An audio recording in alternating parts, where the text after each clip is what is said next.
30-годишна Сирика од градот Алепо утрово се породи во Кумановската општа болница. За половина час мигрантката донела на свет здраво женско дете тешко 2 кг и 900 грама.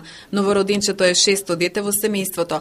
Од транзитниот центар во Табановце таа била донесена на акушерскиот оддел со возило на итна помош. Лекарите велат дека од моментот кога се породила постојано се прекривала со марама во собата и инсистирала да се оди. Снимање на мајката и бебето не беше дозволено. Жената после породување бараше да стане и да си оди, но треба да остане тука. Сега погледам, имавме бариера, пошто и она не знае англиски, ние не знаеме нејзин јазик, но гледам дека сака да си оди, но тоа не е можно и си кажавме на брзата помош, на овие Црвен крст, да обезбедат некако, барем до утре да биде тука, колку една крвна слика да има.